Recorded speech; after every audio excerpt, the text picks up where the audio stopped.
the channel. This video is all going to be on doors. Setting doors.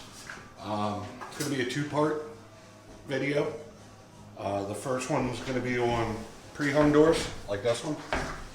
Meaning the door's already on the door jamb. It's got a split door jamb that the trim slides in. Personally, I don't like them. They're cheap and they're finicky, and most of the time they're just junk. So I happen to have this one and wanted to do a video on pre-hung doors anyway. So we're going to use a pre-hung door in the first one. And in the second video, I'm going to go over how to build the door jamb from scratch. So the door jamb is not this opening. The opening is just a rough opening. The door jamb is all of the 1x material, or 1x4, 1x6, whatever the case is, that the door actually attaches to. And I find that building the door jamb from scratch really doesn't take that much longer, and the end result looks exponentially better. But more often than not, most people are going to go for a pre-hung door. So we're going to start off with one of those. I got a 30-inch pre-hung door here, and the noise you hear in the background is Dave. My buddy Dave. Say hi, Dave. Hi, Dave. So he wanted to learn and practice doing spackle work, and since you probably, I don't know, it depends on when I upload the videos, I suppose. We got one all on doing spackle work, and he is practicing doing tape joints and contemplating throwing something against the wall. Because, like I said, in that video, if you haven't watched that video, watch that video. It really is a good skill to learn, and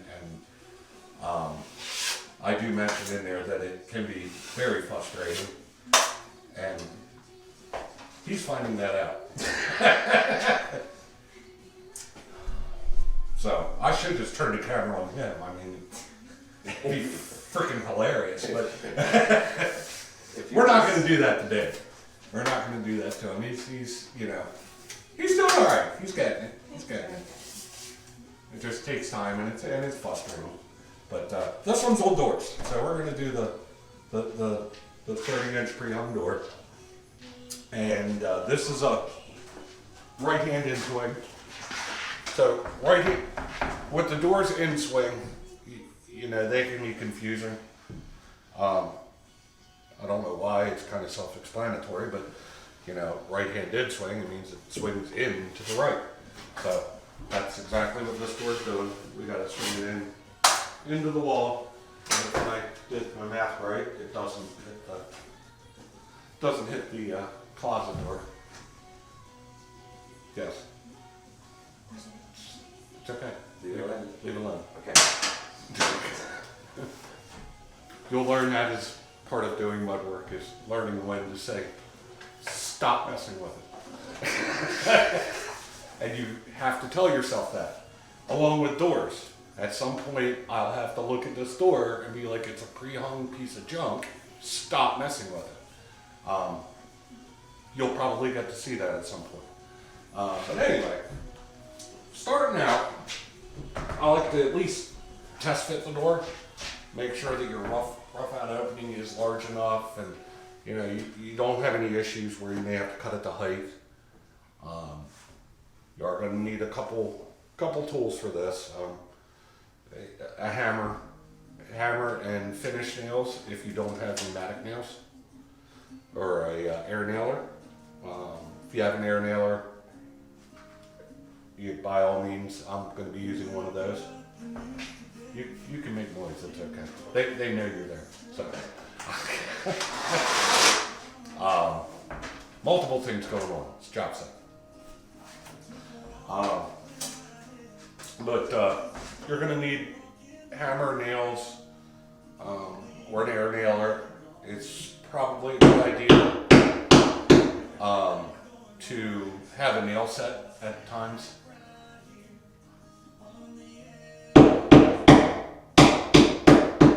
Okay, he's done making noise now, so. It's good to get a nail set because there are times where the air nailer may not, if you're using one, may not set the nail all the way. And if you're doing this by hand or using finish nails, you're going to want to set your nails below the surface of the wood. That way you can putty it and sand it, and it makes it look a lot better.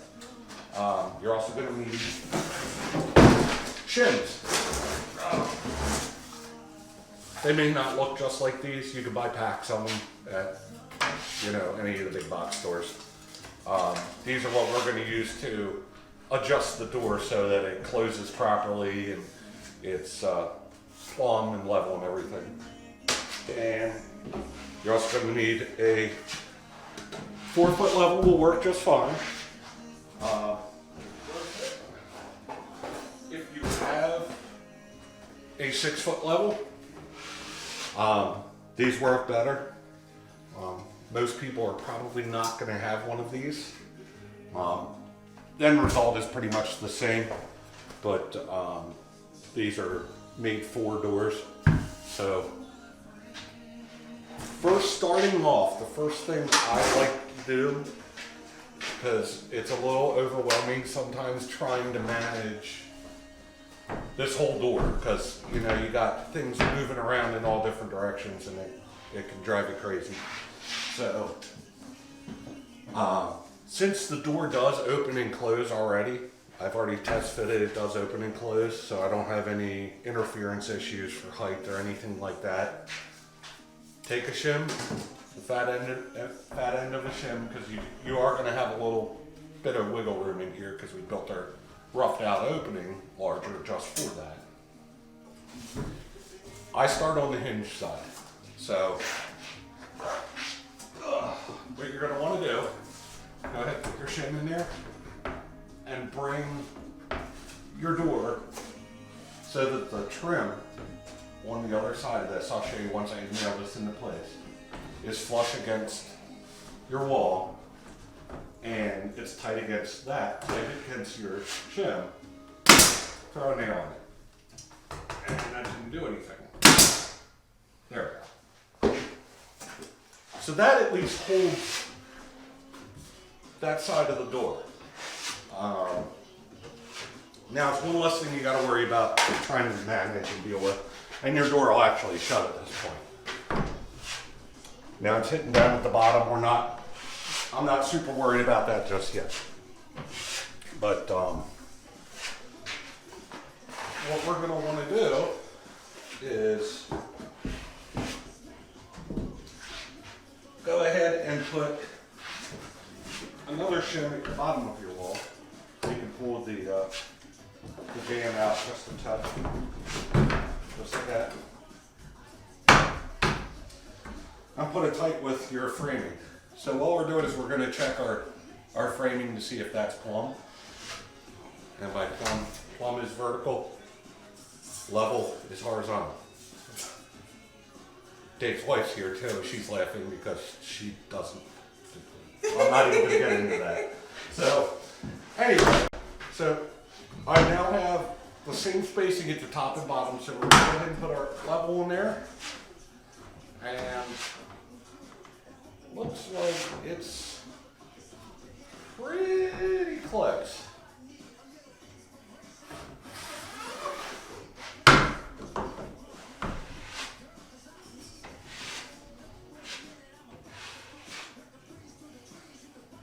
It's actually looking pretty darn close. So the other thing we can do is check to make sure it's plumb this way. The reason you want to make sure, especially that it's plumb this way, is if the top is this way, out of plumb, it can cause the bottom corner of your door to drag on the floor. And vice versa. If this is too far out, it'll pitch the door up and that top corner can hit. So if you start off with something that's perfectly plumb, at least you know your door is going to swing in a level arc across. And then you can adjust your top header piece and your other jamb to fit. So we're looking pretty close. I mean, it's within a 1/16 of an inch, I would say. So, and we can adjust that later too. So what I do is I'm going to come down here and go ahead and pin it at the bottom.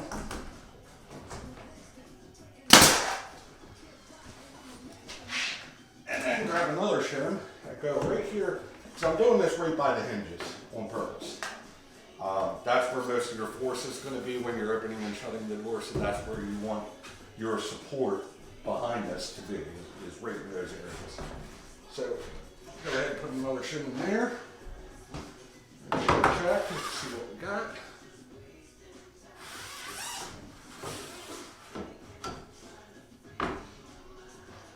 Now we're looking plumb, but looking down the door, let me grab you guys here real quick and I'll show you what I mean. And this is where having the shims comes in handy. So, and I'm going to use my large level here. So, you can see overall, or my screen turned off, it's GoPro. So, you can see I'm already plumb, but when you look down the door, right about in here, there is a gap where the door jamb itself is warped or twisted or something. So in that case, what I usually do is I'll go ahead and nail it wherever my shims are, and then I can hold this level up here, just like I'm doing now, and adjust that door jamb till it just touches the level. That way, it's having that dip in there like that isn't necessarily going to affect the way the door opens and closes, but it will certainly affect the reveal when you're looking at it from the inside, the space you see between the door and the door jamb. So it's just those little touches that make the job look a little bit better, that's all. So I'm going to put you guys back.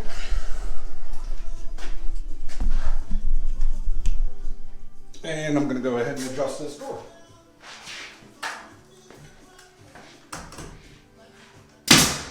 Now, I'm not going crazy with the nails either.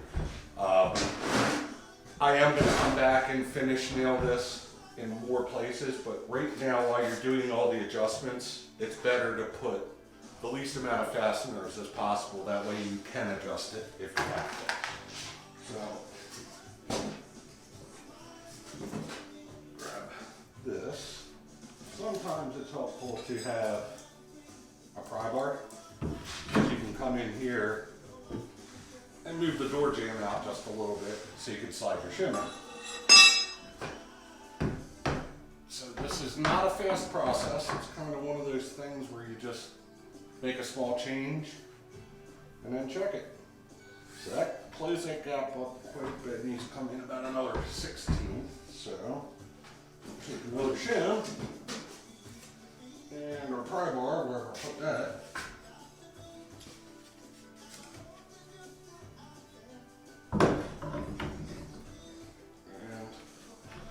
Bring it out just a touch. And then we're going to check it again. Alright, it's coming out a little bit more. So you can take a hammer once you have it in there like that. And go ahead and just tap it in. And that looks pretty good. So go ahead and put a nail in there. And then we're going to put another one right here at the hinge. And usually they give you enough room right behind the hinge here that you can get a nail in there without hitting the metal hinge.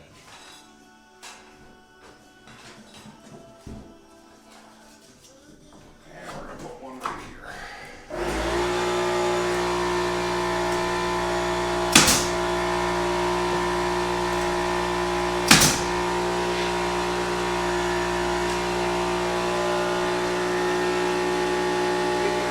Yeah. You know, I'm gonna have to edit that out.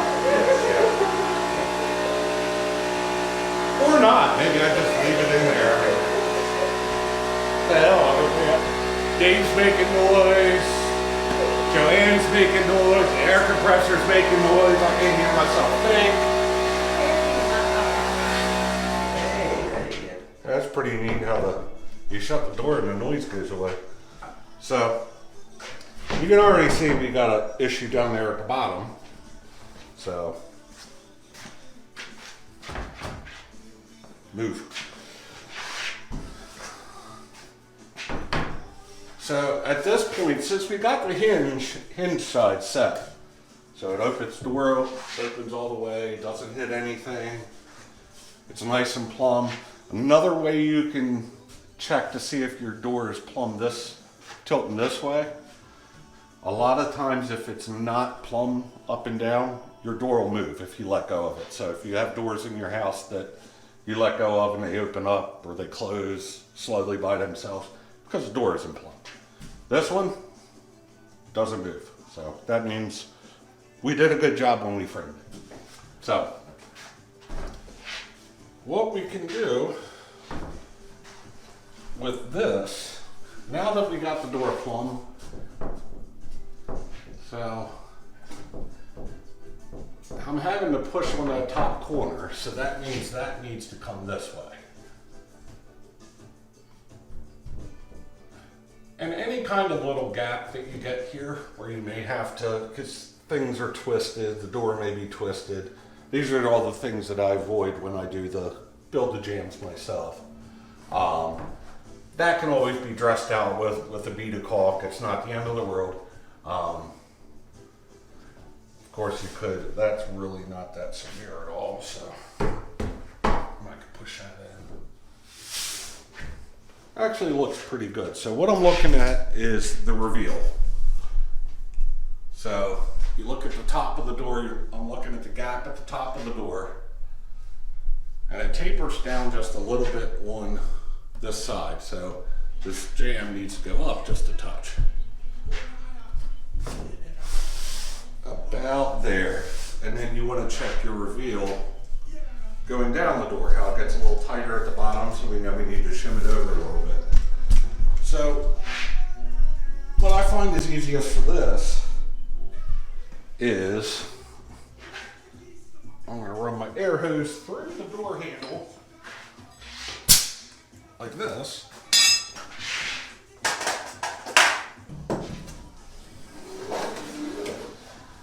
So that way we can shut our door.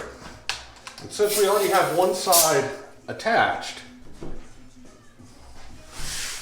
I'm also looking at the door latch. We can take it and pin it this way.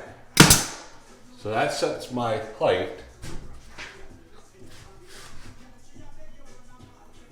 And I like the gap, it needs to come over just a touch. So what we're doing is we're using the trim to actually set a reveal. And then we can come from the back side where I can see the space, and we'll go ahead and put shims in there to go ahead and secure the jamb itself. So you can move it over. So I'm just trying to adjust this reveal going down the door. And you can measure this if you really want to, but it's not really necessary. It's more of a cosmetic thing at this point than anything else. There we go. So, our jamb's a little twisted, so go down here to the bottom.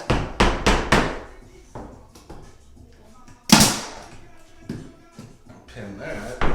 And then we can bring our trim over to close our gap.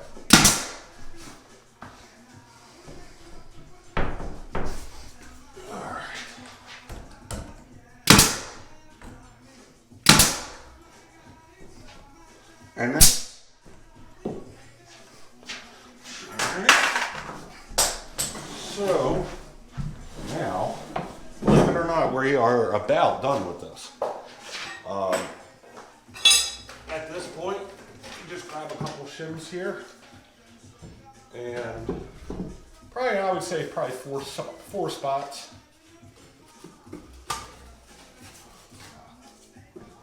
Okay, it doesn't fit. And if you have to, if you don't have enough room to put the shim all the way in because it hits the trim, these shims, you just break them off.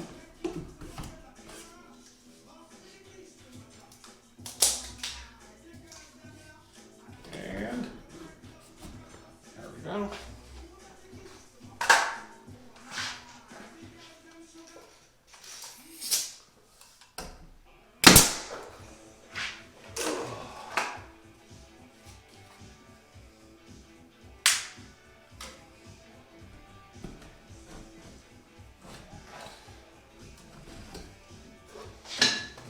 The big thing is once you've set your reveal, you really don't want to move your door jamb at all. All we're doing is trying to take up that space so it doesn't flex.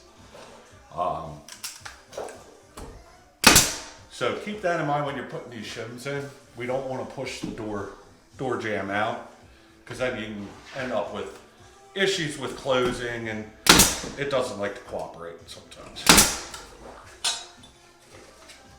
And the most important part to look out for here is at the latch, because that's the other part that's going to take the most abuse and it's going to take most of the hits. So you want to make sure you get something in that latch area so it has something secure there so you don't have movement in your door.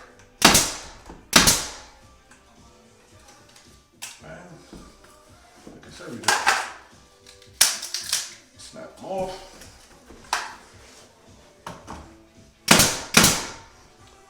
And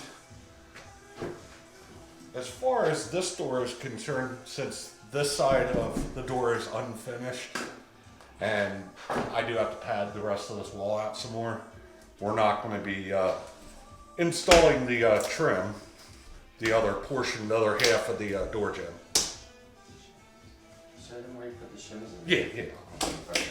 Because I can't see it either. I was like, what are you doing? I'm breaking them off. So,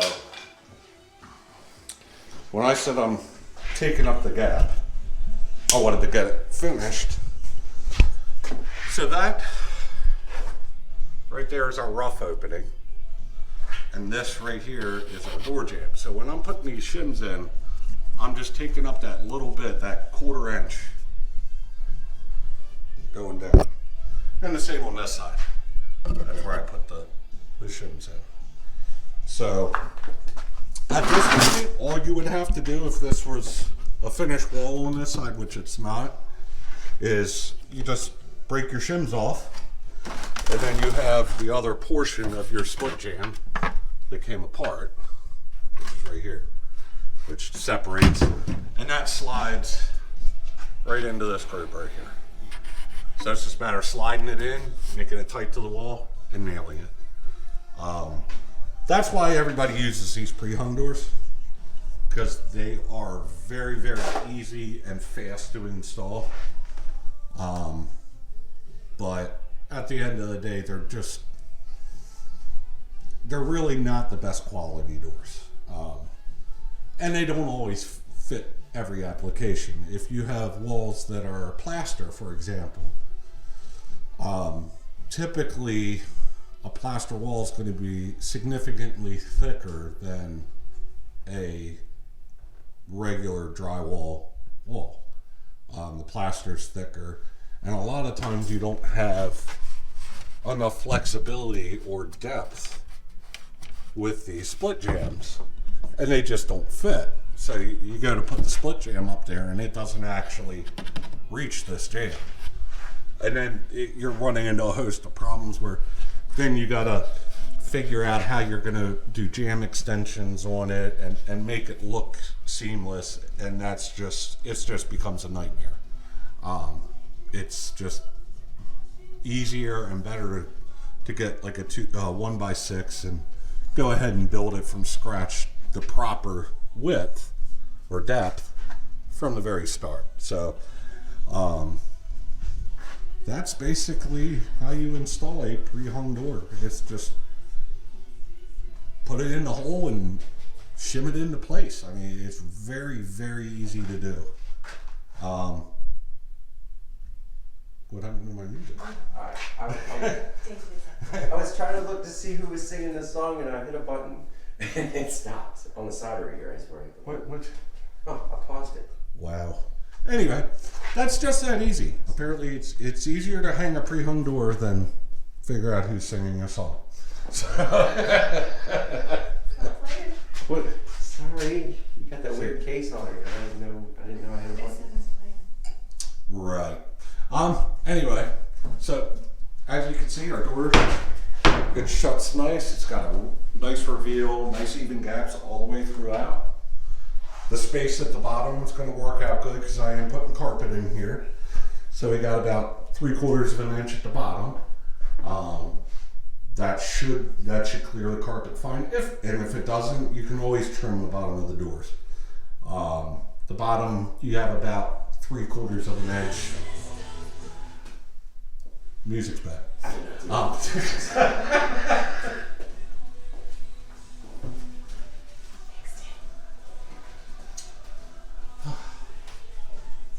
This is our last night. Yes, I know. I realized that. That was loud. It's okay. I fixed it. It's okay. You should have seen the video that I did when I went to the landfill.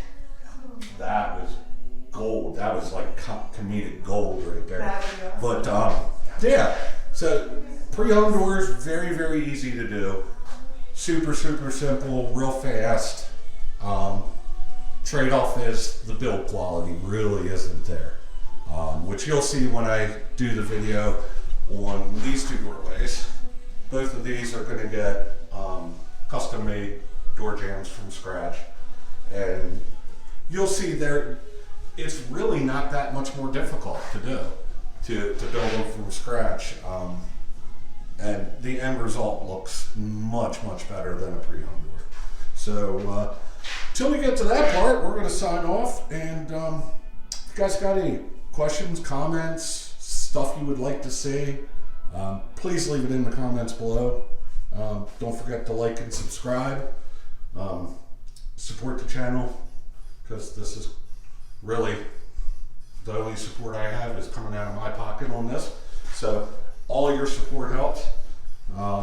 Share it, subscribe, and we'll see you next time.